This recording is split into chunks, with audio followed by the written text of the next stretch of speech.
مساء الخير، انا احمد عز مدير مستشفى الاوبل، والنهارده حكايتنا تاني مع الهاي بريشر بامب. احنا كنا الفتره اللي فاتت رفضنا الاصلاحات بتاعه الهاي بريشر بسبب عدم وجود الخامه. بفضل الله الخامه بتاعتنا رجعت تاني، وبقى عندنا نوعين من الخامه بتاعه الاصلاح الهاي بريشر، وبفضل الله ان شاء الله على وضعنا وعلى نفس السعر، وان شاء الله ما فيش تغيير في السعر بالنسبه للاصلاح بتاع الهاي بريشر بامب، وما زلنا عند وضعنا برده ندي عليها ضمان 3 شهور بفضل الله.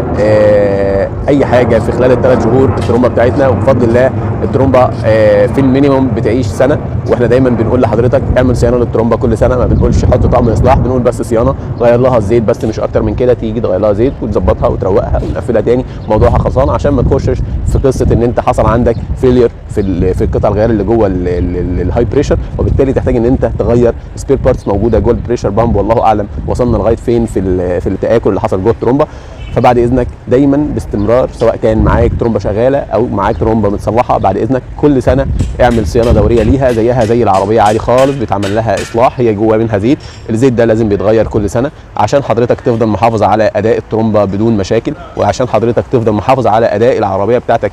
اعراض تلف الهاي بريشر بامب انك انت تلاقي العربيه بتاعتك السحب بتاعها بدا يقل. من ضمن الاعراض ان انت حضرتك بتلاقي الار بي ام بتاع العربيه بيوصل لغايه 2.5 او 2500 لفه في الدقيقه، ما بيجيبش اكتر من كده. ودي ميزه في العربيه ان هي ما بتوقفش اصلا. يعني انت لو حصل عندك مشكله في الهاي بريشر بامب، العربيه بتاعتك مش هتبطل وتقف، لا، الهاي بريشر بامب ما بيعطلش العربيات، ما بيوقفهاش، بتقدر توصلك لاقرب مركز خدمه. وباذن الله الفتره اللي جايه بمشيئه الله هنوفر لك هاي بريشر بامب جديده بالكرتونه بتاعتها ان شاء الله في خلال اسابيع هتكون وصلت عندنا باذن الله، وهيبقى سعرها برضو منافس لسعر الاستيراد اللي النهارده وصل 8000 جنيه. في الايام اللي احنا فيها دي، احنا النهارده 7 فبراير، فاحنا الايام اللي احنا فيها دي ما شاء الله سعر الترومبه الهاي بريشر للاستيراد او المستعمله وصلت 8000 جنيه و8500 جنيه، دي بتاعت الاوبل. وكذلك برضو بتاعت البيجو، اللي احنا دايما بنقول للناس بلاش تروح تعدل الهاي بريشر بامب بتاع البيجو. موضوع الهاي بريشر بتاع البيجو ده موضوع فاشل جدا، وما شاء الله عندنا العلماء كتير، احنا عندنا مخترعين، فما تخليش المخترع الصغير اللي جوه كل فني ما شاء الله عليه عالم يعني يشتغل. لان بامانه احنا بنشوف مخترعين حاجه يعني. جات لنا امبارح عربيه فيكتور سي معدله 2200، وما شاء الله يعني واحد من العلماء الصغار برضو سايب ترومبه الباور زي ما هي في مكانها ناحيه الشكمان، وبالتالي الشكمان وصل لمرحله ان هو سيح ترومبه الباور بتاع العربيه. بدل ما هو المفروض يكون ترومبه الباور في ال 2200 بتكون متعدله تحت الرفرف اليمين، لا، هو الراجل سايبها زي ما هي في مكانها في ال 1600 اللي هي ناحيه على الانطره، قاعده على الانطره فوق الاسكاترا. هو سايبها زي ما هي، مفيش اي مشاكل، وسلوك طالع بقى حبال غسيل للناحيه الثانيه، وحاجه كده قله ادب بصراحه. يعني احنا وصلنا الليفل مع الفنيين بصراحه عيب قوي. وانا بلوم الفني وبلوم العميل. يعني انت ليه توصل للمرحله دي؟ ليه تقبل على عربيتك انك انت تعك فيها العك ده؟ انت كده كده بتدفع فلوس، فادفع فلوس بشكل يكون افضل من كده بكتير يعني.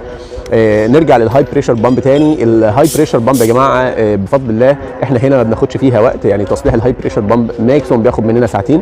بعد الساعتين حضرتك لا فيها تقطيع ولا فيها عدم سحب ولا فيها تاخير في النقلات ولا فيها اي حاجه. بفضل الله بتاخد اعلى اداء بفضل الله. الكلام ده كله ده احنا بنكشف عليه قبل ما بنحل الترومبه وقبل ما بنصلح، وبنرجع نتشيك عليه بعد ما نخلص الاصلاح بتاعنا في الترومبه، وبالتالي بنبقى عندنا ما قبل وما بعد، وبالتالي بنبقى متاكدين 1000% ان عمليه الاصلاح عندك في الهاي بريشر بامب بقت 10/10 ومظبوطه، وتقدر حضرتك انك انت تعتمد عليها اعتماد كلي.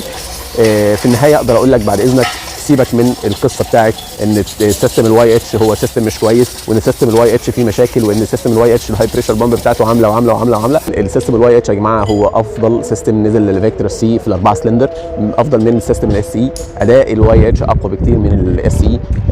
اداء الواي اتش على الطرق السريعه هو اقوى واحسن. استهلاكه في البنزين اقل، استهلاكه في البنزين في وسط البلد اقل. وبالتالي بلاش الكلام اللي هو بيقول لك سيستم الواي اتش وحش، خليك في الاس اي. الاس اي ديورابيلتي اكتر. لا، فكك من كل ده، خد بعد اذنك الواي اتش وانت مطمن، ما تقلقش. الخامه بتاعه الاصلاح بتاعه ترومبه الهاي بريشر وترومبه الهاي بريشر نفسها بفضل الله احنا وفرنا كل الكلام ده بفضل الله. انت ما عندكش حاجه تمنعك من انك انت تعدل سيستم الزد 22 واي اتش، وسيبك من الاس اي لان استهلاكه في البنزين اكتر، اداؤه على الطرق ما هواش زي الواي اتش. سيستم الواي اتش نقدر نعمل فيه تعديلات احنا كسوفت وير اكتر بكتير من سيستم الاس اي. يعني كنترول الواي اتش نقدر نعمل عليه تيوننج، نقدر ان احنا نعدل فيه، نقدر نقول ان احنا بنزود فيه هورس باور، بنقدر ان احنا نلغي فيه حساس الشكمان رقم 2. وبنفكك من القصه بتاع حساس الشكمان دي تماما، لان حساس الشكمان النهارده وصل 2000 جنيه و2000 ونص، سواء كان للاس اي او للواي اتش، ده سعره جديد. فاحنا كل الكلام ده احنا في غنى عنه مع السيستم الواي اتش. الواي اتش التعديلات فيه اقوى بكتير، التعديلات فيه الفرايتي فيها اكتر بكتير، فخليك في سيستم الواي اتش. هو سيستم حديث، هو سيستم قوي، هو سيستم اداؤه افضل، هو سيستم استهلاكه في البنزين اقل، هو ده بيديك المعادله الصعبه اللي انت حضرتك محتاجها في العربيه الفيكتور سي. ودلوقتي ميعادنا مع سؤال حلقتنا، والسؤال بيقول: العربيه الفيكتور سي زد 22 واي اتش، ايه المواصفه المناسبه ليها في زيت الموتور؟ يعني ايه زيت الموتور، ايه مواصفه زيت الموتور المناسبه للعربيه الفيكتور سي سيستم زد 22 واي اتش؟ الاختيار الاول 5W30، الاختيار الثاني 20W50، الاختيار الثالث 5W40، الاختيار الرابع 15W50. قول لنا ايه المواصفه المناسبه للعربيه الفيكتور سي سيستم زد 22 واي اتش. وهيكون معانا 3 فايزين ان شاء الله. الجائزه بتاعتنا عباره عن خصم 10% على غيار الزيت، مصنعيات التغيير فري، فانت حضرتك هتاخد خصم 10% على غيار الزيت وعلى الفلتر كمان، ومصنعيات التغيير هتكون فري. دي مستشفى الاوبل، وانا احمد عز. وما تنسوش سبسكرايب للشانل بتاعتنا على يوتيوب، مستشفى الاوبل احمد عز. واشوفكم ان شاء الله الحلقه الجايه. باي باي.